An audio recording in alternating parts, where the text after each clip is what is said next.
드니샤는 나스주로와 격돌한 이후 역시 에단바론 왕국의 왕인가 기량적으로 나보다 몇 수나 우위로군 이라고 말했고, 나스주로는 웃음을 지으며 에단바론 왕국의 왕이라 참으로 오랜만에 듣는 말이구나. 확실히 그 시절을 살아온 녀석은 이제 정말 얼마 남지 않았지. 드니샤, 네 녀석이 우리와 함께 했더라면 이모님도 네 놈을 귀여워했을 텐데 말이야 라고 말합니다. 하지만 드니샤는 내 꿈은 밍크족을 포함한 모든 종족이 화합을 이루는 것, 이 녀석들과는 사상 자체가 맞지 않는다. 과거 조이보이와 엘레페리아 왕국이 모든 인종을 차별하지 않는다는 법안을 발의했을 때 그 녀석들에게 얼마나 감사했는지 이젠 기억도 잘 나지 않는군. 나의 신념은 세계 정부를 타도하는 것이다. 너희 중 한 명의 능력으로 인해 평생 걸어다녀야 하는 벌을 받게 되었으나 고통은 증오를 더욱 광폭시켰다. 네로나 가문의 이모에게 전해라. 조이보이가 찾아갈 것이라고 라고 소리쳤고, 나스주로는 인상을 구기며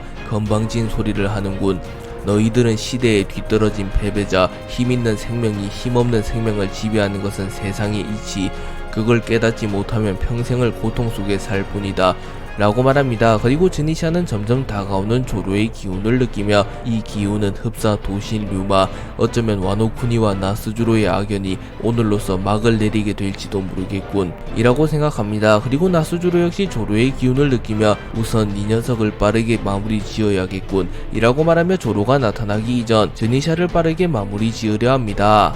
나스주로는 드니샤와의 대결을 빠르게 마무리 지기 위하여 서서히 템포를 높여가기 시작하였고, 나스주로는 매우 빠른 속도로 드니샤의 상체를 늘려갑니다. 그리고 결국 철옹성 같던 드니샤 역시 균형을 잃으며 쓰러졌고, 드니샤가 쓰러짐과 동시에 와노쿠니 전체에 마치 지진이 일어난 듯한 충격이 전해집니다.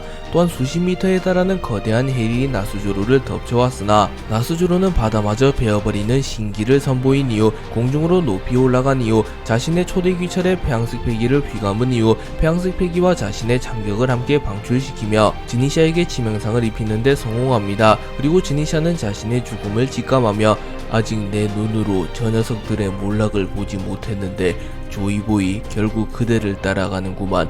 죽음 따윈 전혀 두렵지 않으나 그저 그들의 최후를 보지 못하는 게 원통할 뿐이요 라고 중얼거립니다. 그리고 나스주로가 드니샤를 마무리 짓기 위하여 귀화 심천 참격을 사용하려 합니다. 하지만 그 순간 엄청난 위력을 동반한 참격이 나스주로를 덮쳤고, 나스주로는 본능적으로 칼을 거둔 이후 귀화 심천 참격을 사용하여 누군가가 날린 참격을 막아내는데 성공합니다. 그리고 드니샤는 놀라는 표정을 지으며 도신 류마, 아니 저 녀석은 밀짚모자의 동료 세계 최강의 검사 롤로노와 조로, 그런가 저 녀석이 와노쿠니에 돌아온 영웅인가 라고 소리칩니다. 그리고 조로는 일전에 와노쿠니에서 봤던 녀석인가, 고생 많았다 거대 코끼리, 이제 이 녀석은 내가 맡겠다 라고 말하였고, 나스주로는 조로를 보며 류마의 기운을 느끼며 롤로노와 조로, 900년 전 그 사내와 같은 기운을 풍기는구만. 확실히 이 시대의 검사 중 나의 적수가 될 수 있는 것은 오직 너밖에 없는 것 같군. 매의 눈처럼 나를 실망시키지 말라고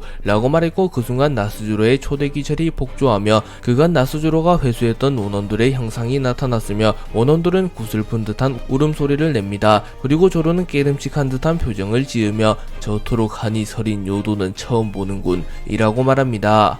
프랑키와 로빈은 고대병기 플루톤을 회수하기 위하여 조로와 함께 와노쿠니로 오게 되었고, 조로와 와노쿠니의 강자들이 해군을 막아서는 틈을 타 고대병기 플루톤이 잠들어 있는 와노쿠니의 해저로 향합니다. 그리고 프랑키와 로빈의 길 안내를 자처한 코즈키 스키야키는 프랑키와 로빈을 와노쿠니의 해저로 무사히 안내했고, 프랑키와 로빈은 고대병기 플루톤을 목전에 남겨두게 됩니다. 그리고 코즈키 스키야키는 오뎅이 그토록 와노쿠니의 개국을 말한 이유를 알겠군. 또한 조이보이라는 사내가 고대병기 플루톤을 와노쿠니의 해저에 남긴 것 역시 다가올 여명의 날을 대비하기 위함이었어 라고 말합니다. 그리고 로빈은 결국 조이보이의 판단은 적중했어요. 릴리의 희생과 더불어 그들의 의지는 포네그리프에 기록되며 영원토록 사라지지 않았고, 결국 조이보이가 세상에 다시 나타나게 되며 세상은 해방의 전사를 맞이할 준비를 마치게 되었지요 라고 말합니다. 그리고 프랑키는 고대병기 플루톤이라면 톰이 말한 꿈의 병기이기도 하지, 또한 닥터 베가펑크조차 혀를 내두른 고대 왕국의 기술의 집합체, 그 힘을 얻는다면 천군만마를 얻는 것과 다름없어 라고 말합니다. 그리고 프랑키, 로빈, 코즈키, 스키야키는 마침내 고대병기 플루톤의 앞에 도달합니다. 프랑키와 로빈은 부푼 마음으로 고대병기 플루톤을 바라보았고 로빈은 감격한 듯한 표정을 지으며 이게 고대병기 플루톤, 듣던 대로 거대하고 웅장한 배야 라고 말했고 코즈키 스키야키 역시 감탄하며 실물로 이것을 보는 것은 나도 처음이군. 워낙 귀하고 비밀스럽고 또 위험하기에 와노쿠니의 왕족들조차 볼 엄두를 못 낸 것이기에 라고 말합니다. 하지만 프랑키는 본능적으로 불안함을 느끼며 고대병기 플루톤 설마 부식되어 버린 건가? 고대병기 플루톤은 고대 왕국의 기술로 탄생한 거대한 선박, 이렇게 오랫동안 해저에 방치되어 있었다면 분명 선박으로서의 기능을 하지 못할 수도 있는데 라고 말합니다. 그리고 프랑키는 로빈에게 아마 선박 내부로 들어가서 좀 살펴봐야 할 것 같아. 만약 해군들이 나타난다면 조로가 합류할 때까지 버텨줘. 개미새끼 한 마리라도 플루톤으로 들어오면 안 돼 라고 말한 뒤 곧바로 잠수복으로 환복한 이후 고대병기 플루톤의 내부로 진입합니다. 그리고 로빈은 자리에 주저앉으며 분명 라프텔에서 해독한 리오 포네그리프의 과거 조이보이가 타고 다니던 선박은 매우 거대하고 웅장해서 주변에 부러움을 샀다는 기록이 존재했어. 설마 고대병기 플루톤이 조이보이가 타고 다니던 선박인가? 불가능한 이야기도 아니야. 조이보이는 당대 최고의 왕국이었던 엘레페리아 왕국의 영웅, 최고의 선박을 얻는 것은 무리도 아니지 라고 생각하며 어쩌면 고대병기 플루톤이 조이보이가 타고 다니던 선박일 수도 있다고 생각합니다. 나스주로가 순식간에 와노쿠니의 잔당들을 처리한 이후 신의 기사단 가니메데 데이모스를 필두로 한 해군들은 전원 고대병기 플루톤을 확보하기 위하여 와노쿠니의 해저로 향합니다. 그리고 가니메데와 데이모스는 마침내 해저로 향하는 입구를 찾아냈고 가니메데는 모몬가에게 해군은 이곳에서 대기하며 스모코 중장 로쿠규 대장과 합류하여 입구를 지키시오. 이곳에는 세계 최강의 검사 조로를 제외하고도 불주먹 에이스가 와있어. 그들이 나타나 계획을 방해한다면 우리의 계획에도 차질이 생길 테지. 해저로는 나와 데이모스가 향하겠소 라고 말했고 모몬과 스트로베리를 포함한 해군들은 와노쿠니의 입구를 지키기로 결정합니다. 그리고 데이모스와 가니메데는 해저를 향해 내려가기 시작합니다. 그리고 가니메데는 우리보다 먼저 도착한 녀석들이 있는 모양이군 이라고 말하며 견문색 배기를 통하여 로빈과 프랑키의 기운을 느낍니다. 그리고 가니메데는 설마 사왕급 전력이 더 와 있을 리는 없을 테고 잔챙이들 정도라면 내가 맞도록 하지. 너는 진공진공 열매의 능력을 활용하여 고대병기 플루톤을 확보할 준비나 하라고 라고 말합니다. 그리고 가니메데와 데이모스는 플루톤의 앞에 도달했고 로빈은 살기를 감지하며 당신들은? 이라고 물었고 가니메데는 채를 사용하여 순식간에 로빈에게 접근한 뒤 로빈의 복부를 타격하며 오하라의 악마 니코 로빈, 미안하지만 사라져줘야겠다 라고 말합니다. 하지만 로빈은 데모니오 플루르를 사용하여 가니메데의 공격을 막아서는 데 성공했고 가니메데는 데이모스, 이년은 내가 맡겠다. 넌 플루톤을 확보해라 라고 소리칩니다.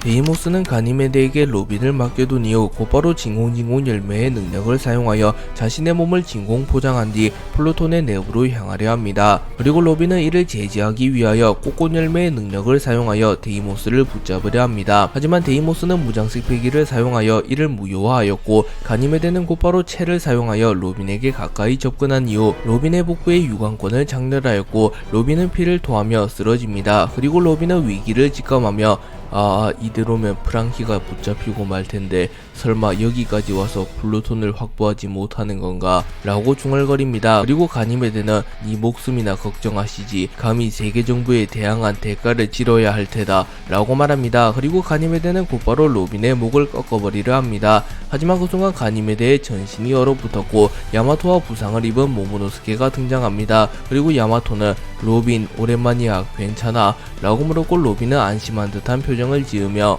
야마토 네가 이곳에는 어떻게 라고 물었고 야마토는 해군이 와노쿠니로 향한다는 소식을 듣고 에이스와 함께 와노쿠니를 구하러 왔어 라고 말했고 로빈은 안도의 한숨을 내쉽니다.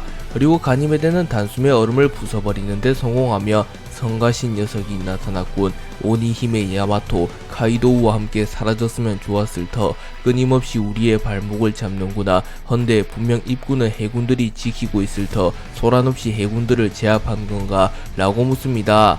가니메데는 갑자기 나타난 야마토를 보고 당황하였고 야마토는 잠시 이전 상황을 회상합니다. 야마토와 모모노스케는 지니샤의 도움을 받으며 나스주로로부터 도주하는 데 성공하였고 해군들이 와노쿠니의 해저 앞에 집결해 있는 것을 목격하게 됩니다. 그리고 야마토와 모모노스케는 불현듯 플루톤이 떠올랐고 해군의 목적이 플루톤이라는 것을 깨닫습니다. 그리고 야마토는 곧바로 해군들과 격돌하려 하였으나 모모노스케는 야마토, 지금 해군과 격돌하게 되면 늦을 것이요. 유사시를 대비하여 코즈키 가문만 아는 출입구가 있어. 그곳으로 향한다면 해군과 마주치지 않고 해저로 진입할 수 있어 라고 말합니다. 그리고 회상이 끝나게 되었고 야마토는 우리에게는 하고 싶은 대로 할 수 있는 자유가 있다고 라고 말했고 가니메데는 세포 열매의 능력을 사용하기 시작하였고 가니메데의 몸이 마치 슬라임처럼 변했고 덩치 또한 비약적으로 커지게 됩니다. 나스주로가 지니시아를 쓰러뜨린 이후 조로가 나타나 나스주로의 공격을 막아섰고 지니시아는 기적적으로 목숨을 건져냅니다. 그리고 조로와 나스주로의 본격적인 대결이 시작되었고 조로는 지니시아를 바라보며 조우의 코끼리 부상이 심하다. 이자는 나에게 맡기고 휴식을 취해라. 너는 밀지모자 일당의 은인 루피의 체면을 봐서라도 죽게 둘 순 없다 라고 말했고 지니시아는 조로의 카리스마에 반하며 이 느낌은 도신 류마, 아니 저 사내의 기백은 류마마저 능가한다. 저 사내라면 나스주로조차 쓰러뜨릴 수 있다고 확신한다 라고 생각한 뒤 롤로노와 조로, 이젠 자네들의 시대라네 라고 말한 뒤 와노쿠니에서 떠나갑니다. 그리고 나스주로는 가히 세계 최강의 검사라고 불릴 만한 기백이군. 그 남자가 900년 만에 돌아온 것 같아. 하지만 이 이야기의 결론은 바뀌지 않는다. 세계 정부의 영원한 굴림, 그것이 이 세상의 운명이다 라고 말한 뒤 초대기철의 무장색 패기를 휘감았고 나스주로의 무장색 패기의 경지가 워낙 높았기에 나스주로의 초대귀철이 흑도로 변한 것은 물론 나스주로의 초대귀철의 주변에는 번개와 같은 임팩트가 나타납니다. 그리고 조로 역시 도신류의 무장색 패기를 휘감았고 도신류는 일시적으로 흑도로 변하게 됩니다. 그리고 조로는 곧바로 나스주로에게 돌진하였고 나스주로와 조로의 검이 충돌하게 됩니다. 그리고 나스주로와 조로의 검이 충돌하며 와노쿠니 전체가 흔들렸으며 조로와 나스주로의 폐양색 패기가 충돌하며 하늘이 갈라져 버립니다. 그리고 나스주로의 초대 기철에서 그간 나스주로가 흡수했던 원원들이 울부짖기 시작하였고 그것은 흡사 지옥을 보는 듯한 모습이었습니다. 또한 조로의 도신류가 격한 반응을 보이기 시작하였고 도신류는 조로의 패기를 빨아들이기 시작합니다. 하지만 조로는 이미 도신류를 다루는 법을 어느정도 깨우쳤기에 역으로 도신류의 기운을 흡수하며 자신의 공격력을 극대화하는 데 성공합니다. 그리고 조로는 이 녀석이 베어낸 수많은 원원들의 영혼을 달래주마 라고 말했고 조로는 스산한 기운을 뿜어냅니다. 그리고 나스주로는 서늘한 기분을 느끼며 조로를 보며 도신류를 완벽히 다루는 데 성공한 것인가? 그리 이 느낌은 영 좋지 않아. 900년간 수많은 원혼을 흡수한 나보다 자네에게서 더욱 스산한 기운이 느껴지는구만. 마치 지옥의 왕의 용안을 본 기분이야 라고 말했고 조로는 도신의 원한이 그만큼 깊다는 건가? 라고 말한 뒤 스산한 기운을 뿜어내는 도신류를 바라봅니다. 나스주로는 조로를 보며 스산한 기운을 느낀 뒤 조로와의 대결이 장기화된다면 초대기철조차 조로의 기운에 압도당할 수도 있다고 판단하며 조로와의 대결을 빠르게 끝내려 합니다. 그리고 나스주로는 매우 빠른 속도로 조로에게 접근한 이후 원혼 참살 신마 청구를 사용하여 조로를 베어버리려 하였고 무수히 많은 원혼의 환상이 나타나며 원혼의 환상들이 참격과 함께 조로를 베어버리려 합니다. 그리고 조로는 견문색 패기를 사용하여 원혼 참살 신마 청구를 실체를 정확히 파악하였고 일합 참사를 사용하여 나스주로의 참격과 원혼의 환상들을 단칼에 베어버립니다. 그리고 나스주로는 당황하며 그 기술은 분명 그 남자의 기술, 그 남자를 본 적도 없는 이 녀석이 어떻게 일합 참사를 사용하는 거지 라고 물었고 조로는 누구를 모방할 생각 따윈 없다. 그저 최고의 효율을 추구할 뿐이다. 우연히 그 남자와 기술이 겹쳤다고 한다면 그것은 이 기술이 역대 최강의 기술이기 때문이다 라고 소리친 뒤 다시 한번 일합 참사를 사용하여 나스주로의 복부를 베어버리는 데 성공합니다. 그리고 나스주로는 찰나의 순간 자신의 복부에 무장색 패기를 누르며 조로의 공격의 데미지를 최소화시키는 데 성공했으나 조로의 일합 참살이 워낙 강력했기에 나스주로는 복부에 큰 상처가 나게 됩니다. 하지만 나스주로는 전혀 위축되지 않았고 곧바로 자신의 초대기철의 폐양색 패기를 휘감은 이후 조로를 베어버리려 합니다. 하지만 조로는 견문색 패기를 활용하며 나스주로의 공격을 방어해낸 이후 순간적으로 화도 일문자와 엠마를 칼집에 꽂으며 자신의 검의 형태를 일두루로 바꾼 이후 도신류의 무장색 패기를 누른 뒤 자신의 스승 미호크의 기술인 흑도 천하를 사용하여 나스주로의 하체를 베어버리는 데 성공합니다. 그리고 나스주로는 일전에 미호크와의 대결을 떠올리며 이 기술은 매눈의 기술, 아니 매눈과 같은 기술이지만 더욱 날카롭고 예리하다 라고 생각합니다. 그리고 조로는 아수라 발검 망자의 장난을 사용하여 나스주로의 목을 베어버리려 합니다. 하지만 나스주로 역시 둘째가라면 서러울 만한 검사이기에 순간적으로 조로의 검의 궤도를 틀어버리며 조로의 균형을 잃게 만드는 데 성공했고, 귀하 심천참격을 사용하여 조로의 복부를 베어버리는 데 성공합니다. 그리고 조로는 피를 흘리며 매의 눈을 꺾은 이후 세계 최고가 되었다는 자만심에 초보 검사도 하지 않을 실수를 했다. 검사의 기본은 상대가 누구일지라도 최선을 다하는 것, 하물며 상대는 매의 눈을 꺾은 최고의 검사, 그런 자 앞에서 자만심으로 인한 방심을 했으니 정탈을 허용하는 것은 당연한 것 이라고 생각하며 세계 최강의 자리에 오르며 과한 자신감에 사로잡힌 자신을 성찰합니다. 그리고 조로의 눈은 더욱 뚜렷해졌고, 나스주로는 세계 최강의 실력을 가진 녀석이 이젠 자질마저 갖추었단 말인가 라고 생각하며 극도로 긴장하는 듯한 모습을 보입니다. 신의 기사단 데이모스와 가니메데는 플루톤을 확보하기 위하여 와노쿠니의 해저로 향하였고, 데이모스는 곧바로 진공 열매의 능력을 사용하여 자신의 몸을 진공 포장한 뒤 플루톤 내부로 진입합니다. 그리고 가니메데는 데이모스가 수월하게 작업을 할 수 있도록 야마토와 모모노스케의 로빈을 제거하려 합니다. 그리고 가니메데는 세포 열매의 능력을 사용하며 마치 거대한 슬라임 괴물처럼 변하였고, 가니메데의 덩치가 비약적으로 상승합니다.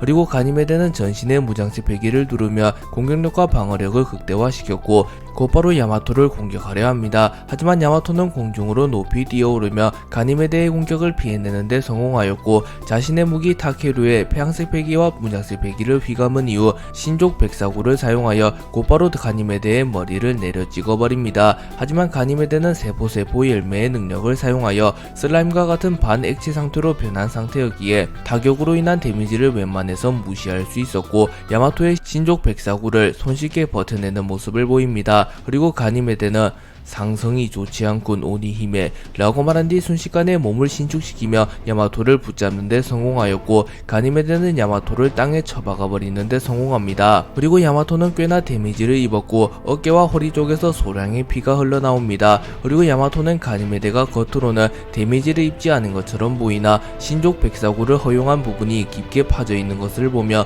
자신에게도 승산이 있다고 판단하며 전의를 불태우는 모습을 보입니다. 야마토는 가니메데와 한 차례 합을 주고받은 이후 개개열매 모델 오우쿠치노 마카미의 능력을 사용하여 인수용 오우쿠치노 마카미로 폼을 변환합니다. 그리고 야마토는 자신의 무기인 타케루의 폐양색 패기를 휘감은 이후 가니메데를 향해 달려갔고, 곧바로 가니메데의 앞면을 내려 찍으려 합니다. 그리고 가니메데는 여유로운 모습을 보이며 타격으로는 결코 나를 꺾지 못한다. 카이도우 정도의 내명팔기면 모르겠다만 이 녀석은 아직 많이 부족하다 라고 소리친 뒤 야마토의 공격을 허용한 이후 곧바로 카운터를 날릴 준비를 합니다. 하지만 그 순간 야마토는 악마일매 능력을 사용하여 가니메데의 머리를 얼려버리는 데 성공하였고, 야마토는 곧바로 내명팔기를 사용하여 얼어붙은 가니메데의 머리를 내려 찍어버립니다. 그리고 가니메데는 머리가 얼어붙으며 야마토의 공격을 온전히 흡수하지 못했고 이전보다 훨씬 큰 데미지를 입게 됩니다. 그리고 가니메데의 변신이 풀려버리게 되었고, 가니메데는 다시 인간형 모습으로 돌아왔으며 꽤나 큰 충격을 입었기에 머리에서 피가 흐르고 있었습니다. 그리고 야마토는 기회를 놓치지 않고 빠르게 돌진하며 가니메데의 복부를 타격하는 데 성공하였고, 가니메데는 야마토의 공격을 연이어 허용하며 결국 충격을 입으며 쓰러집니다. 에이스는 해군이 와노쿠니를 침공했다는 소식을 듣고 야마토와 함께 와노쿠니로 지원을 갔고, 그곳에서 스모커와 격돌하게 됩니다. 그리고 에이스는 스모커에게 판정승을 거두었고, 에이스는 스모커보다 먼저 정신을 차립니다. 그리고 에이스는 쓰러진 스모커를 바라보며 분명 알라바스타에선 평범한 해군 중 한 명이었는데 지금은 해군을 대표하는 강자가 되었군. 만약 내가 할배의 바람대로 해군에 들어갔더라면 이 녀석과는 좋은 동료가 되었을 텐데 아쉽군 이라고 생각합니다. 그리고 그 순간 에이스는 겸색 배기를 통하여 조로와 나스주로의 대결을 눈치챘고, 이 섬에 나보다 강한 녀석이 둘이나 있다는 건가? 역시 세상은 넓군. 밀짚모자 일당의 그 검사 녀석과 한 명은 누구지? 해군에 그런 강자가 있었나? 뭐 누가 됐던 세계 최강의 검사에게 맡겨둔다. 루피가 믿는 녀석인데 이런 곳에서 패배할 리는 없지 라고 생각합니다. 에이스는 휴식을 취하려 하였으나 그 순간 에이스는 견문색 베개를 통하여 와노쿠니의 해저 쪽에서 격렬한 전투가 일어나고 있다는 사실을 깨달았고 불현듯 야마토가 와노쿠니의 해저에 플루톤이 잠들어 있다고 말해준 것을 떠올립니다. 그리고 에이스는 본능적으로 지금 자신이 와노쿠니의 해저 쪽으로 향하지 않는다면 고대병기 플루톤을 세계 정부에 빼앗길 것이라고 느꼈고 곧바로 와노쿠니의 해저 쪽으로 날아갑니다. 로쿠규는 나스주로와 함께 와노쿠니로 향하였고 와노쿠니에서 조로와 격돌하게 됩니다. 그리고 로쿠규는 조로에게 패배하였고 위기에 봉착하게 되었으나 악마일의 능력을 사용하여 조로로부터 도주하는 데 성공했고 조로 역시 나스주로를 쫓고 있었기에 무리하여 로쿠규를 추적하진 않습니다. 그리고 로쿠규는 악마일의 능력을 사용하여 와노쿠니의 상공에서 비행하고 있었고 세계의 정상의 벽이 이렇게나 높다니 롤로누와 조로 이젠 내가 감당할 수 없는 위인이 되었구만. 하지만 결국 이 전쟁의 승전보를 울리는 것은 우리라고 라고 말하며 정신승리를 하며 웃음을 짓습니다. 그리고 로쿠규는 와노쿠니의 해저 입구에 집결한 해군들을 목격하게 되었고 로쿠규는 곧바로 와노쿠니의 해저 입구로 향합니다. 그리고 모몬가 중장은 로쿠규 대장이라고 말했고 로쿠규는 모몬가 중장 지금 이게 무슨 상황이오? 해군의 대다수가 이곳에 집결해 있다니 라고 말하며 현 상황에 대하여 물어봅니다. 그리고 모몬가는 현재 해군은 신의 기사단과 합류한 상태, 신의 기사단 가니메데와 데이모스님은 해저로 진입하여 고대병기 플루톤을 확보하려 하고 있습니다. 라고 말해줍니다. 그리고 로쿠규는 허면 해저에는 신의 기사단을 제외하면 아무도 없는 건가? 라고 물었고 모몬가는 신의 기사단이 해저로 진입하기 이전 밀지모자 일당 니코로빈과 프랑키가 진입하긴 했습니다. 그들이 신의 기사단을 막아설 리는 없기에 플루톤을 확보하는 것은 문제없어 보입니다. 라고 말합니다. 하지만 로쿠규는 견문색 배기를 통하여 해저에서 격렬한 전투가 이어지고 있다는 것을 파악하였고 라하하하 쥐새끼 하나가 기어들어간 모양이군. 해군 전원은 이곳을 막아서고 있어라. 나는 직접 해저로 향하겠다. 아마 밀지모자 일당의 조력자가 나타난 모양이야 라고 말했고 스트로베리는 당황하며 그러고 보니 분명 불주먹이 이곳에 나타났었죠. 설마 신흰수염 해적단이 지원을 이라고 말했고 로쿠규는 그렇다면 해저에 있는 것은 불사조 마르코인가? 뭐 그 녀석이라면 신의 기사단을 막아설 수 있지. 사실상 신의 기사단에서 갈링성과 이오를 제외한다면 해군대장급 전력은 없으니 말이야 라고 중얼거립니다. 그리고 로쿠규는 곧바로 와노쿠니의 해저로 진입합니다. 로쿠규가 와노쿠니의 해저로 향하는 사이 야마토와 가니메데의 대결이 고조되어 가고 있었고 가니메데는 야마토에게 정탈을 허용한 이후 세포 열매의 능력을 사용하여 빠르게 세포를 재구성하며 몸을 재생합니다. 그리고 가니메데는 숨을 헐떡이며 이 기술은 어느 능력자의 회복 능력보다 뛰어나다고 자부한다. 하지만 체력 소모가 워낙 심하기에 하루에 기껏 한 번밖에 사용하지 못하지. 더 이상 정탈을 허용한다면 위험하다 라고 생각합니다. 그리고 야마토는 질긴 녀석이군. 마치 마르코를 상대하는 것 같아. 하지만 이 세상에 무한정 회복할 수 있는 녀석은 없어 라고 말한 이후 결착을 짓기 위하여 곧바로 가니메데를 향해 뛰어옵니다. 그리고 가니메데는 자신의 양주먹에 무장색 배기를 휘감은 이후 곧바로 야마토의 공격을 맞받아쳤고 야마토의 타케로와 가니메데의 주먹이 충돌했고 야마토와 가니메데 둘 다 밀려나는 모습을 보입니다. 그리고 코즈키 스키야키는 이를 보며 야마토 그토록 오뎅이 되고 싶다고 말하더니 오뎅 그놈과 엇비슷한 멋진 전사가 되었어 라고 말하며 흰수염과 로저를 만나기 이전의 오뎅을 떠올리며 야마토의 레벨이 그 정도로 올라왔다고 말합니다. 그리고 로비는 야마토와 가니메데의 대결을 지켜보며 저 둘의 실력은 백중세. 이쯤에서 내가 개입하지 않는다면 야마토는 이기더라도 큰 부상을 입을 거야. 정정당당 따위를 따질 때가 아니라고 라고 생각하며 데모니오 플루루를 사용하여 가니메데를 붙잡았고 가니메데는 당황하며 젠장 니코 로빈이 있다는 걸 깜빡했군 이라고 말했고 로빈은 야마토 지금이야 라고 말합니다. 그리고 야마토는 곧바로 가니메데를 마무리 짓기 위하여 자신의 타케루의 폐양색 벨기를 휘감은 이후 개개열매 모델 오우쿠치노 마카미의 능력을 사용하여 얼음을 부여한 이후 뇌명팔기를 사용하는 기술인 한랭 뇌명팔기를 사용하여 가니메데를 마무리 지으려 합니다. 야마토가 한랭 뇌명팔기를 사용하여 가니메데를 마무리 지으려는 순간 와노쿠니의 해저로 진입한 로쿠규가 나타났고 로쿠규는 숲순열매의 능력을 사용하여 거목 실드를 사용하여 야마토의 공격을 막아섭니다.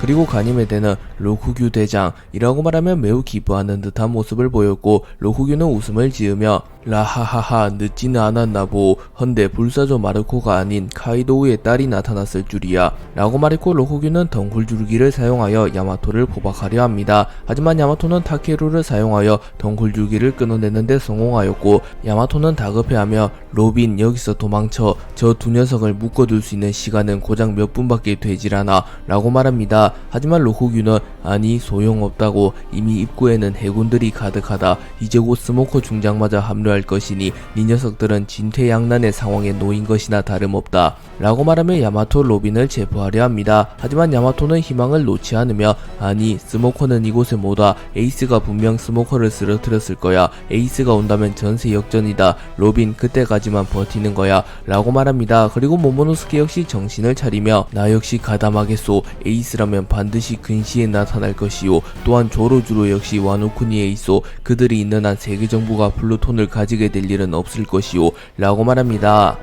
조로와 나스조로는 와노쿠니에서 운명을 건 대결을 펼치게 되었고 미호크를 꺾고 세계 최강의 검사가 되며 전설적인 검사 도신 류마와 엇비슷한 경지에 오른 조로가 나스조로를 압도하는 모습을 보입니다. 다만 나스조로 역시 역대로 손꼽아도 조로와 류마를 제외하면 가히 최고라고 말할 수 있는 검사이며 전투 경험 자체만 놓고 본다면 조로보다도 훨씬 잔뼈가 굵은 검사였기에 조로가 한순간에 틈을 보이자 조로에게 공격을 집어넣는 데 성공합니다. 하지만 이는 오히려 나스조로의 결정적인 패인이 되었고 조로는 나스조로에게 공격을 허용한 이후 검사로서의 마음가짐이 한 단계 더 성장하게 됩니다. 그리고 조로는 비로소 류마조차 걷지 못한 전인 미답의 경지에 오르게 되었고 조로는 순식간에 분위기가 변하게 됩니다. 그리고 조로는 매우 냉철한 모습을 보이며 빠른 속도로 나스조로에게 다가오며 일합 참사를 사용하여 나스조로를 베어버리려 합니다. 하지만 나스조로는 원원의 춤을 사용하여 빠르게 회전하며 조로의 검을 쳐내는 데 성공하였고 이후 곧바로 초대기철의 원혼을 모두 끌어모으며 조로의 목을 베어버리려 합니다. 하지만 그 순간 조로는 여망 삼도류 100상정 비룡시극을 사용하였고 조로의 뒤에는 사신과 같은 형상이 나타납니다. 그리고 조로는 여망 삼도류 100상정 비룡시극을 사용하여 나스조로의 복부를 그어버리는 데 성공하였고 나스조로는 몸이 토막나며 공중에 흩날리게 됩니다. 그러나 나스조로는 괴란한 회복력을 선보이며 다시 몸을 재생하는 데 성공하였으나 복부에는 영구적인 상처가 남게 되었고 나스조로는 난생 처음으로 죽음의 위기에 봉착하게 됩니다. 그리고 나스조로는 불로수술을 받으며까지 세계의 정상에서 군림하던 인물이었기에 삶을 이어가고자 하는 욕구가 매우 강하였고 텔레파시를 통하여 오로성에게 지원을 요청하려 합니다. 그리고 세턴과 마스는 에그헤드로 향했으며 피터는 어인섬으로 향한 상태였기에 나스조로의 회신을 받지 못합니다. 그리고 마리조아에서 대기 중이던 워큐리만이 나스조로의 회신을 받는 데 성공합니다. 워큐리는 나스조로에게 나스조로 와노쿠니의 상황은 어떠하지? 고대병기 플루톤을 회수하는 데 성공했나? 현재 에그헤드 작전은 수포로 돌아갔다. 해적왕 루피가 난입하며 일이 꼬여버렸다. 현재 마스와 세턴은 복귀한 상태이나 심각한 부상을 입어 휴식을 취하는 중이다 라고 말하며 이미 에그헤드에서의 대결은 끝이 났으며 고대병기 우라노스를 회수하는 데 실패했다고 말합니다. 그리고 나스조로는 지친 듯한 목소리로 와노쿠니 역시 상황이 좋지 않다. 롤로노와 조로 생각보다 훨씬 강하더군. 마치 900년 전 그 남자를 상대하는 것 같다 라고 말했고 워큐리는 가망 없는 전투라면 도주를 고려해보는 것도 나쁘지 않다네. 이모님께서 최종전을 준비하는 이 시점 오로성 중 한 명이라도 전투에서 이탈하게 된다면 세계 정부는 크나큰 위기를 맞이할 걸세 라고 말합니다. 그리고 나스조로는 기회를 엿보고 와노쿠니에서 탈출하겠네. 아쉽지만 와노쿠니 작전 역시 실패할 것 같네 라고 말했고 워큐리는 신의 기사단은 어디 있나? 자네가 롤로노와 조로에게 패배한다고 하더라도 고대병기 플루토만을 확보하면 큰 수확이라네 라고 말했고 나스조로는 약간의 고민을 한 이후 우선 내가 이곳에서 상황을 좀 더 지켜보겠네 라고 말합니다. 그리고 그 순간 조로가 나스조로의 다리를 베어버렸고 조로는 어이 대머리 검사 긴장하라고. 거모간의 진검승부에서는 찰나의 순간이 승패를 좌우한다고 라고 말했고 나스조로는 온전히 재생되지 않는 자신의 다리를 바라보며 이제는 자신의 한계에 다다라가고 있다는 것을 느낍니다. 조로와 나스조로의 대결이 어느덧 막바지에 돌입했고 조로는 나스조로를 마무리짓기 위하여 하늘과 땅에 존재하는 모든 것을 일합에 베어버리는 자신의 필살기 일합 천지 참수제를 사용하여 나스조로를 마무리지으려 합니다. 그리고 조로는 곧바로 공중으로 튀어올랐고 자신의 검 세자루에 폐양색 배기와 무장색 배기를 휘감았고 곧바로 일합 천지 참수제를 사용하여 나스조로를 공격합니다. 그리고 나스조로 역시 지금이 승부차라는 것을 깨달았고 나스조로 역시 자신의 필살기 귀향 참수천지를 사용하여 조로의 일합천지 참수제를 막아서려 합니다. 그리고 조로의 일합천지 참수제로 인하여 와노쿠니의 일부 하늘 바다마저 베어졌고 잠시 동안 조로의 근처의 모든 것들이 원형의 형태를 잃어버리게 됩니다. 그리고 나스조로는 귀향 참수천지를 사용하며 덩치가 매우 커지게 되었고 나스조로는 바코시를 소환하는 데 성공하였고 이는 오로성의 최종폼과도 연관이 있어 보입니다. 그리고 나스조로의 초대기철이 흡수했던 모든 원혼들이 고통스러운 듯한 비명을 질러댔고 조로와 나스조로의 대결이 펼쳐지는 장소는 마치 지옥을 방불케 하는 모습이 되었습니다. 그리고 조로의 일합천지 참수제와 나스조로의 귀향 참수천지가 충돌하게 되었고 조로의 일합천지 참수제가 나스조로의 귀향 참수천지를 뚫어내는 데 성공하였고 나스조로는 치명상을 입으며 양쪽 팔이 모두 절단되었으며 초대기철이 머리에 박히는 치명상을 입으며 무릎을 꿇습니다. 그리고 조로는 숨을 크게 들이마신 뒤 나스조로를 마무리짓기 위하여 나스조로에게 다가갑니다. 조로는 나스조로를 쓰러뜨린 이후 곧바로 나스조로를 마무리 지으려 하였으나 자신의 일합천지 참수제로 인하여 전투 현장은 그야말로 황무지가 되어 있었으며 심지어 하늘과 바다마저 베어져 있었기에 쉽사리 나스조로의 위치를 파악하기란 어려웠습니다. 그리고 나스조로는 숨을 헐떡이며 굳이 나를 마무리 짓지 않는 건가? 아니면 설마 저 녀석도 최후의 공방을 주고받으며 쓰러진 건가? 라고 생각하며 조로가 자신을 마무리 짓지 않자 조로에게 무언가 사정이 생겼다고 생각합니다.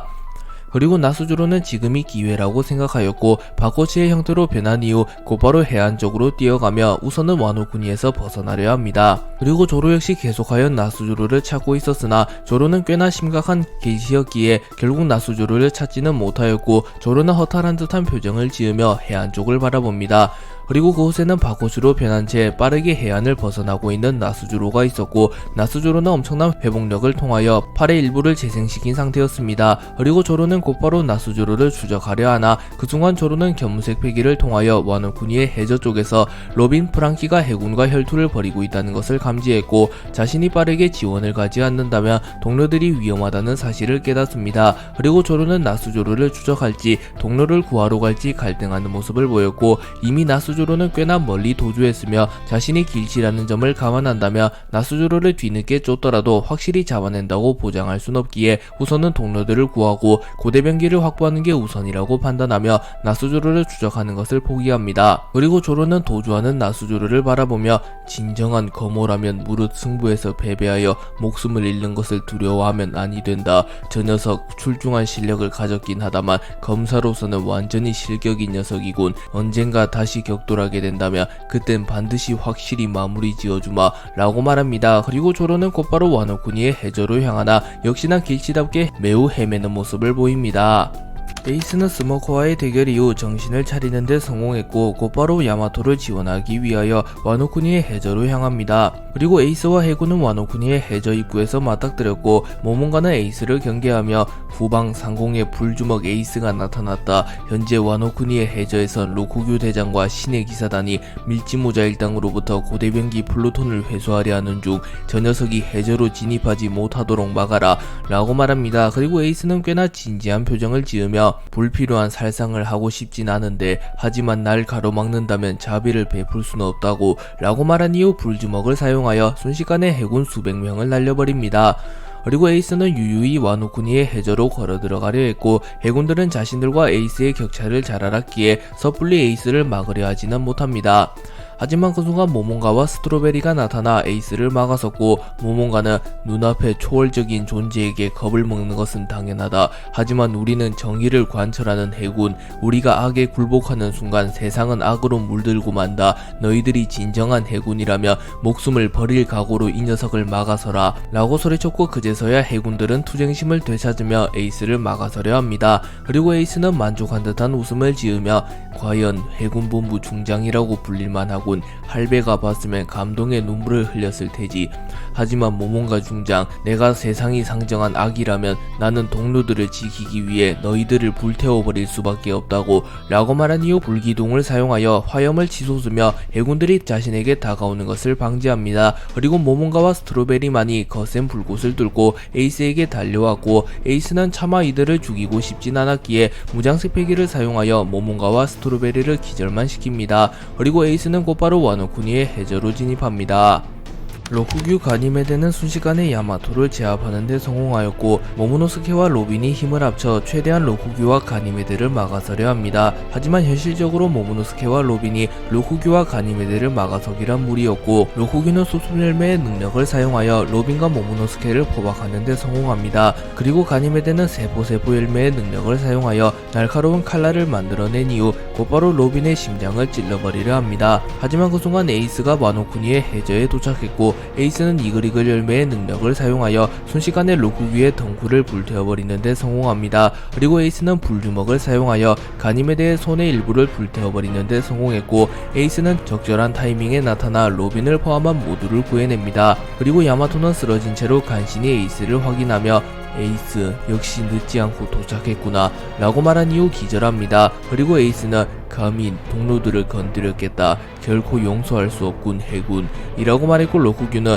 라하하하 신세계의 황제께서 친히 행차하다니. 하지만 이 녀석 역시 스모커 중장과의 대결 이후 지친 상태, 홀로 우리를 막아서기란 무리일 터. 스모커 중장이 재합류할 때까지 버티면 우리의 승리다 라고 말했고, 에이스는 씩 웃으며 한 명을 잊어버린 거냐, 와노쿠니의 전설적인 검사의 재림을 말이다 라고 말하며 조로가 나스주로에게 승리했을 것이라고 확신합니다. 프랑키는 로빈, 야마토에게 와노쿠니의 해저를 맡겨둔 이후 곧바로 플루톤의 내부로 진입합니다.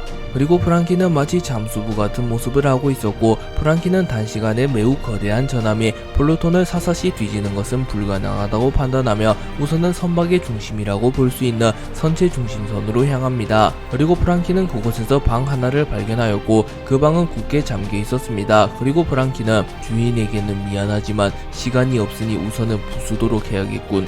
분명 조이보이가 남긴 포네그리프에 고대병기 플루톤의 내부에 중요한 메시지가 남아있다고 했으니 라고 말한 뒤 곧바로 문을 부숴버린 뒤 방으로 진입합니다. 그리고 그곳에는 고대문자로 기록된 전원이 있었고, 프랑키는 고대문자를 해독하지 못하기에 우선은 고대문자로 기록된 전원을 챙깁니다. 그리고 프랑키는 방을 사사시 수색하기 시작하였고, 플루톤에 대한 몇 가지 정보를 얻게 됩니다. 그리고 프랑키는 그 정보를 모조리 기록하기 시작하며 고대병기 플루톤을 만드는 워터프라임, 당시 엘레페리아 왕국의 최고의 조선공 조이보이의 부탁으로 네로나 왕국을 포함한 여러 왕국과의 전쟁을 대비하여 제작되었다. 허나 플루톤의 위력은 너무나도 강력하기에 만일 악인이 손에 넣게 되면 세계는 혼란에 빠지게 될 터, 고로 플루톤을 재설계할 수 있도록 뛰어난 조선공만이 알 수 있는 설계도를 남기겠다 라고 기록된 플루톤을 개발한 조선공인 워터프라임의 전원을 읽습니다. 그리고 프랑키는 그렇다면 과거 톰이 보관 중이다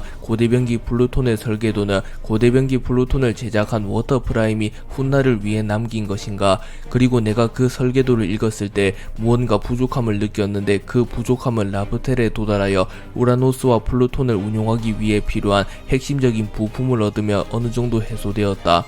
그렇다면 워터프라임이라는 자는 훗날에 있을 일을 대비하여 플루톤을 운용하기 위한 핵심 부품을 와누쿠니의 해저가 아닌 라프텔에 보관한 것인가? 만약 세계정부에서 플루톤을 확보하더라도 온전히 그 힘을 사용하지 못하게 만들기 위해서 플루톤의 본체가 와누쿠니의 해저에 묻혀있고 플루톤을 운용하기 위한 핵심 부품이 라프텔에 있다면 세계정부는 플루톤을 손에 넣지 못할 테니 말이야 라고 생각합니다. 프랑키는 플루톤을 사사시 살펴본 이후 프랑키는 워낙 설계가 잘 되어 있는 선박이기에 물에서 건져낸 이후 몇 가지 작업만 걸친다면 분명 다시 세상을 호령할 수 있을 거라 생각했는데 이건 상태가 심각해도 너무 심각하군 이라고 말한 뒤 마지막 점검을 위해 용골 쪽으로 향합니다. 프랑키가 플루톤의 용골 쪽으로 향했고, 용골은 선박의 기초로 불리는 부분으로 고잉 메리오 역시 용골이 완전히 망가졌었기에 프랑키는 더 이상 달리지 못한다는 진단을 내렸었습니다. 그래서 결국 고잉 메리오는 워터7에서 항해를 중단하게 되었었습니다. 그리고 프랑키는 플루톤의 용골을 보며 매우 충격을 받은 듯한 표정을 지으며 이건 용골의 상태를 논할 정도가 아니야. 이미 용골이 수백 년 전에 완전히 부식되었다고. 이 선박은 죽은 것이나 다름없어. 제 아무리 고대병기라 할지라도 재사용하는 게 불가능한데 분명 이런 상태를 워터프라임도 알았을 텐데 고대병기 플루톤을 굳이 수장시켜 놓은 이유가 뭐지? 라고 생각하며 이미 망가진 고대병기를 굳이 와노쿠니의 해저에 보관한 이유에 대해 고민합니다. 그리고 프랑키는 그런 건가? 처음부터 플루톤은 미끼였나? 과거 세계정부는 고대병기 우라노스의 힘을 활용하여 해수면을 무려 200m나 상승시켰다고 들었다.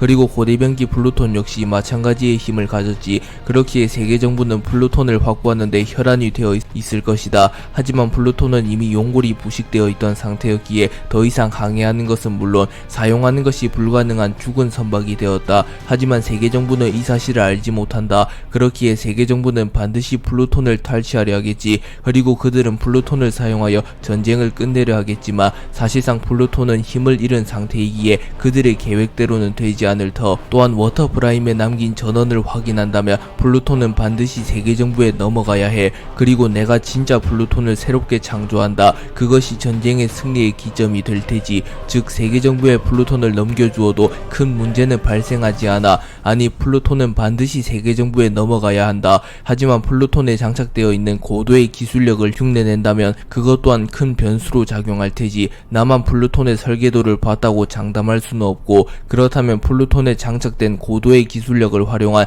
일부 장치를 모조리 부숴버린 뒤 세계정부에 플루톤을 넘겨주겠다 라고 생각합니다. 그리고 프랑키는 곧바로 플루톤의 곳곳을 돌아다니며 플루톤에 장착되어 있는 장치들을 무력화시킵니다. 프랑키는 플루톤에 장착된 장치들을 무력화시킨 이후 워터프라임이 남긴 마지막 전언을 자세히 읽어봅니다. 그리고 잠시 과거의 이야기가 시작되었고 세계의 운명을 건 전쟁인 엘레페리아 왕국과 20개 왕국의 전쟁이 시작되기 직전 워터프라임과 조이보이는 대화를 나누고 있었습니다. 워터프라임은 조이보이에게 네로나 왕국을 중심으로 한 20개 왕국의 계획은 해수면을 200m나 상승시키며 전세계의 대부분의 대륙을 수장시킨 뒤 엘레페리아 왕국과 20개 왕국의 대결의 결과가 구전으로도 전해지지 않게 만들 생각이야.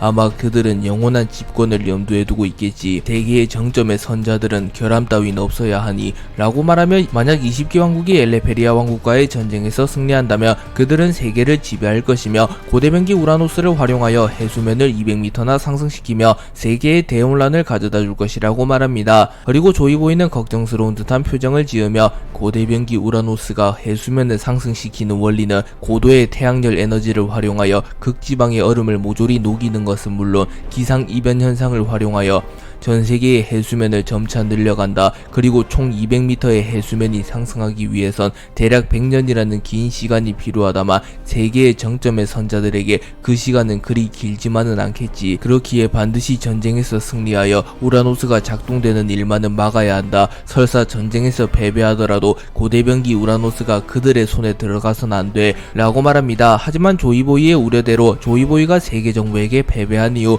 우라노스는 세계정부의 손에 들어갔습니다. 세계정부는 우라노스를 활용하여 해수면을 200m나 상승시키는데 성공하며 성공적으로 공백의 100년을 만들어내는데 성공했습니다. 워터프라임은 내가 플루톤을 제작한 이유는 플루톤이라는 최강의 병기를 활용하여 자네가 전쟁에서 승리하기를 바라는 것도 있으나 만약 자네가 전쟁에서 패배하게 된다면 고대병기 플루톤의 힘으로 네로나 왕국을 포함한 20개 왕국의 힘을 억제하기 위함이네 라고 말했고 조이보이는 의아한 듯한 표정을 지으며 니시시시 그게 무슨 소리지. 분명 내가 플루톤을 타고 항해를 했을 때 별다른 이상현상을 느끼지 못했는데 라고 말했고 워터프라임은 나 역시 고대병기 우라노스의 정체를 알고 있었다네. 내가 고대병기 플루톤을 제작한 이유는 고대병기 우라노스의 힘을 억제하기 위함일세. 고대병기 우라노스가 작동되기 위해서는 너무나도 많은 에너지와 자원을 요구하기에 일정 조건이 충족되지 않는다면 고대병기 우라노스를 작동시킬 수 없을 것이세. 그렇기에 만약 누군가가 우라노스를 대체할 병기를 찾는다면 반드시 플루톤을 찾을 것일세. 하지만 나 역시 플루톤과 우라노스의 힘을 잘 알기에 그 힘이 악인의 손에 넘어 넘어가는 것을 볼 수만은 없다네. 그렇기에 나는 플루톤의 설계도를 이 세상에 남겼고 현재 실제하는 플루톤에는 특수한 시스템을 도입시켜 놨다네 라고 말하며 훗날 악인이 플루톤을 차지하는 것을 방지하기 위하여 플루톤의 특수한 시스템을 도입해 놓았다고 말합니다. 그렇기에 프랑키 역시 이 기록을 확인한 이후 일부러 세계 정부에 플루톤을 넘기기로 결정한 것입니다. 조이 부인은 워터프라임에게 그 시스템이란 무엇이지? 라고 물었고 워터프라임은 만약 누군가가 토시토닉을 사용하지 않고 고대변기 플루톤을 사용하게 된다면 플루톤은 그 자리에서 폭발하고 말 걸세. 그렇기에 토시토닉이 없다면 고대변기 플루톤 역시 무용지물이 되는 것이지. 토시토닉은 자네에게 맡기겠네. 만약 자네가 패배하더라도 토시토닉을 자네의 카미테키와 함께 보관하며 훗날 자네들을 대신하여 세계를 구원할 전사가 나타난다면 반드시 그들이 플루톤의 온전한 힘을 사용할 수 있게 될 걸세. 그렇다면 그들은 분명 운명을 건 전쟁에서 승리할 걸세 라고 말했고 조이 부인은 이무와의 대결에서 패배한 이후 세상에 원피스를 남기게 될 때 자신의 카미테키와 토시토닉을 함께 남기며 이 모든 것을 원피스라 칭합니다. 그리고 조이 부인은 우라노스를 운용하기 위하여 필요한 핵심 부품인 솔리스도 확보하게 되었고 솔리스 역시 함께 남기게 됩니다. 그리고 워터프라임의 예언대로 밀지모자일당이 토시토닉을 차지하게 되었으며 프랑키가 플루톤의 설계도를 외우게 되며 밀지모자일당은 플루톤의 온전한 힘을 다룰 수 있게 되었고 세계정부와의 대결에서 승리하게 됩니다.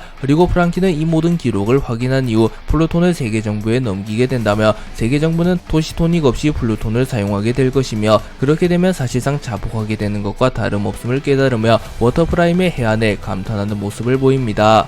프랑키가 플루톤에 장착되어 있는 장치들을 무력화시키는 사이 자신의 몸을 진공 포장하여 플루톤의 내부로 진입한 신의 기사단 데이모스가 등장했고 데이모스와 프랑키는 마주하게 됩니다. 그리고 데이모스는 이런 벌써 플루톤의 내부를 샅샅이 뒤지고 있다니 허난 이 녀석은 플루톤을 옮길 방법 따윈 없다 라고 말하며 별도의 능력을 지니지 않은 프랑키가 플루톤을 옮기는 것은 불가능하다고 말합니다. 그리고 프랑키는 그것은 너도 마찬가지 아닌가 라고 물었고 데이모스는 웃음을 지으며 나는 진공 열매를 먹은 진공인간 플루톤을 진공 포장한다며 세계정부로 옮기는 것도 무리는 아니지 라고 말합니다. 그리고 프랑키는 플루톤은 이미 망가진 선박이나 다름없다.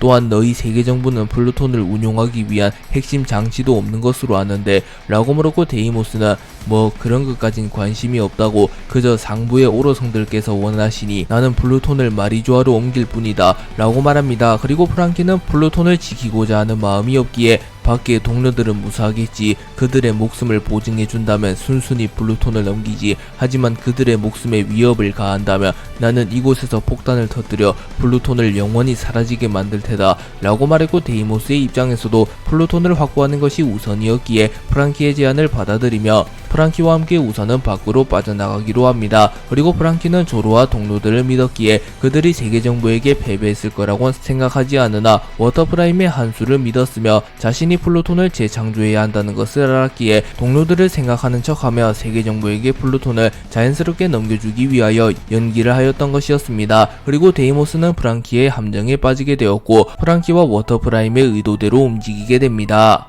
한편 프랑키가 플루톤을 들고 데이모스와 대치하는 사이 에이스가 나타나 로쿠기와 가니메데로부터 야마토, 로빈, 모모노스케를 지켜내는데 성공합니다. 그리고 에이스와 로쿠기, 가니메데는 대치하게 되었고 에이스는 스모커와의 대결 이후 매우 지쳤으며 부상을 입은 상태였기에 빠르게 결착을 지으려 합니다. 하지만 로쿠기는 그러한 에이스의 심정을 간파했고 시간을 끌면 나스주로와 스모커가 합류할 때까지 에이스를 묶어놓으려 합니다. 그렇기에 로쿠기와 가니메데는 소극적인 자세를 취하며 에이스의 공격을 방어하는 데만 급급했고 에이스는 조금은 분노한 듯한 표정을 지으며 해군 본부의 대장이라고 불리는 녀석과 세계정부 최후의 방패라고 불리는 녀석이 도망치는데 급급하다니 그것도 부상을 입은 나를 상대로 말이야 라고 말합니다. 하지만 로쿠규는 에이스와의 심리전에 휘말리지 않으며 라하하하 시간은 우리 편이라고 불주먹 이라고 말합니다. 그리고 에이스는 곧바로 로쿠규에게 접근하여 불주먹을 사용하여 로쿠규의 근처에 있는 나무를 모조리 태워버렸고 에이스의 공격의 여파로 인하여 와노쿠니의 해제에도 불이 붙습니다. 와노쿠니 해저에 불이 붙자 코즈키 스키야키는 이런 해저가 붕괴될 위기로군, 야마토군, 모모군, 로빈양 어서 빨리 대피해야 하네 라고 말했고, 로빈은 아직 프랑키가 나오지 않았어요, 조금 더 기다려 보도록 하죠 라고 말합니다. 그리고 에이스는 자신이 더 무리하게 된다면 해저가 완전히 붕괴되며 자칫하면 수장될 수도 있다고 판단하며 곧바로 공격을 중단하였고, 루후규와 가니메데 역시 무리하여 에이스와 대치할 이유는 없었기에 자신들도 공격을 멈춰섭니다. 프랑키와 데이모스는 협정을 맺은 이후 동시에 플루톤에서 빠져나와 와노쿠니의 해제의 모습을 드러냅니다. 그리고 로빈은 프랑키 고대변기 플루톤을 확보한 건가? 라고 물었고, 프랑키는 슬픈 듯한 표정으로 연기를 하며 고개를 젓습니다. 하지만 프랑키는 아무도 눈치채지 못하도록 로빈에게 몰래 윙크를 하였고, 로빈은 프랑키가 플루톤을 순순히 포기했을 리가 없다고 믿었기에 프랑키에게 무언가 계획이 있음을 알아차립니다. 그리고 데이모스는 고대변기 플루톤은 세계 정부가 확보했다, 저 녀석은 고대변기 플루톤을 넘기는 대가로 밀지모자 일당을 포함한 자신의 동료들의 안전을 요구했다 라고 말했고, 가니메데는 하지만 나스주로 성의 명령이 없으면 저들을 놓아줄 수 없는데 라고 말했고, 에이스는 분노하며 프랑키 무슨 소리지, 고대변기를 순순히 저들에게 넘긴다니 라고 말했고, 프랑키는 연기를 하며 여기서 시간을 더 지체하면 우리들은 목숨을 잃을지도 몰라, 고대변기보다는 목숨이 소중하다고 라고 소리칩니다. 그리고 에이스는 실망스러운 듯한 표정으로 루피의 동료가 고작 목숨 때문에 고대변기를 포기하다니 라고 생각합니다. 하지만 그 순간 로빈이 에이스에게 프랑키에게 무슨 계획이 있나봐, 프랑키는 절대 플루톤을 포기할 남자가 아니야, 에이스 프랑키를 믿어줘 라고 말했고, 에이스 역시 루피를 믿었기에 루피가 인정한 녀석이라면 분명 무언가 계획이 있을 터 라고 생각합니다. 그리고 로후규는 고민을 마치며 고대변기 확보가 우선이다, 약속대로 저들을 보내주도록 하지, 만약 불주먹 에이스가 날뛰기 시작한다면 고대변기를 확보하기도 전에 해저가 붕괴되어 버릴 테니 말이야 라고 말합니다. 밀지모자 일당 측이 순순히 플루톤을 넘겨준 이후 곧바로 해제에서 빠져나갔고, 데이모스는 진공진공 열매의 능력을 사용하여 고대변기 플루톤을 진공 포장하기 시작합니다. 그리고 데이모스는 아무래도 크기가 크다 보니 최소 반나절은 포장해야 될 것 같소 라고 말했고, 로후규는 그렇다면 해군은 우선 물러나도록 하지, 나스주루 성도 연락이 닿지 않고 해군이 이곳에 머무른다면 이목이 집중될 것이고 자칫하면 밀지모자 루피, 빨간머리 샹크스와 같은 거물이 나타날 수도 있으니 말이오 라고 말합니다. 그리고 로후규는 해제에서 빠져나가 해제의 입구를 지키고 있던 해군들에게 철수 명령을 내렸고, 와노쿠니의 해제에는 가니메데와 데이모스만이 있었습니다. 그리고 데이모스는 진공진공 열매의 능력을 사용하여 고대변기 플루톤을 진공 포장하여 성지 마리주아로 옮기는 데 성공하였고, 표면적으로는 세계정부가 와노쿠니에서 큰 수확을 올립니다. 하지만 이는 프랑키와 워터프라임의 함정이었고, 이는 훗날 세계정부와 밀지모자 일당의 최후의 전쟁에서 스노우볼로 작용합니다. 한편 프랑키, 로빈, 에이스 등은 해제에서 빠져나왔고, 에이스는 프랑키에게 루피의 동료이기에 믿었다만 그리 쉽게 플루톤을 넘겨주어도 되는 건가? 라고 물었고, 프랑키는 물론 저것이 멀쩡한 플루톤이었다면 말도 안 되는 짓을 한 것이지, 하지만 플루톤은 용골이 심하게 손상되어서 선박으로서도 제 기능을 할 수 없어, 또한 섬을 한방에 지워버릴 수 있는 공격 요소는 모조리 제거했어, 그리고 토시토닉 없이 플루톤을 가동한다면 플루톤은 곧바로 폭발한다, 그리고 토시토닉은 우리의 손에 있어, 즉 저들은 고대변기 플루톤을 취한 게 아니라 무용지물인 폭탄을 떠안는 거라고 라고 말하였고, 에이스는 그제서야 프랑키의 뜻을 알아차리며 과연 그런 비하인드 스토리가 있었을 줄이야 라고 말합니다.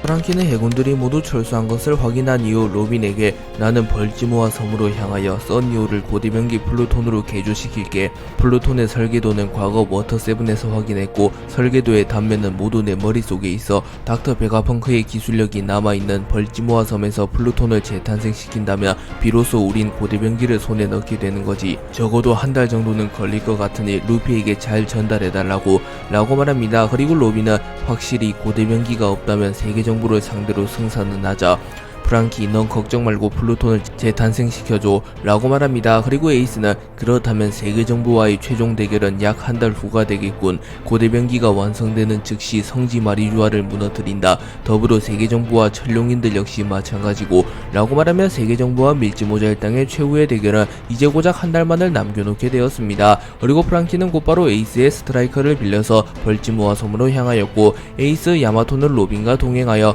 우선은 루피와 합류하기로 결정합니다. 합니다. 그리고 그 전에 에이스, 로빈, 야마토는 와노군이 어딘가에서 길을 헤매고 있는 조로를 찾아 나섰고 조로는 심각한 길치였기에 에이스, 로빈, 야마토 역시 쉽사리 조로를 찾지 못합니다.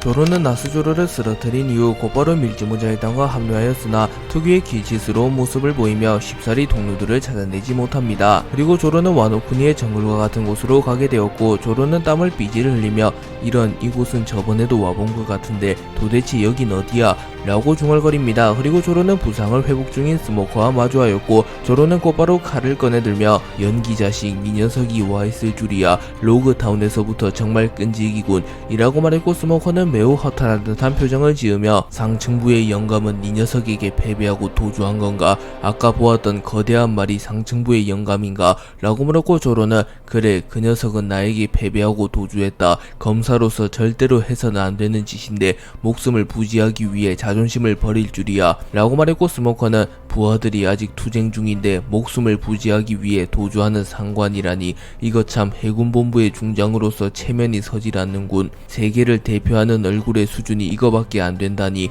라고 말합니다. 그리고 조로는 칼을 뽑아들며 이 녀석을 베지 않으면 아직 전쟁은 끝나지 않는 건가? 라고 말했고 스모커는 고웃음을 치며 상층부의 영감이 도주한 시점 우리 둘이 승부를 내는 것은 의미가 없다. 내가 관심 있는 건 오직 밀짚모자뿐이다. 이 녀석은 타시기에게 맡겨두지 라고 말했고 조로는 칼을 거두며 이 녀석의 실력으론 루피를 잡을 수 없을 거다. 뭐 가능하다면 한번 해봐라 라고 말하며 웃었고 스모커는 해적을 못 본 채 할 순 없지만 알라바스타에서의 빛을 생각하여 물러나기 이전에 네 녀석들을 동료들에게 보내주겠다. 보아하니 길을 잃고 헤매는 것 같군 이라고 말했고 조로는 얼굴이 빨개지며 무슨 소리 나 혼자 찾아갈 수 있다고 라고 말합니다. 하지만 스모커 역시 조로가 유명한 길치음을 알았기에 곧바로 뭉게뭉게 열매의 능력을 사용하여 조로를 매우 멀리 던져버렸고 조로는 로빈의 앞에 정확히 떨어집니다.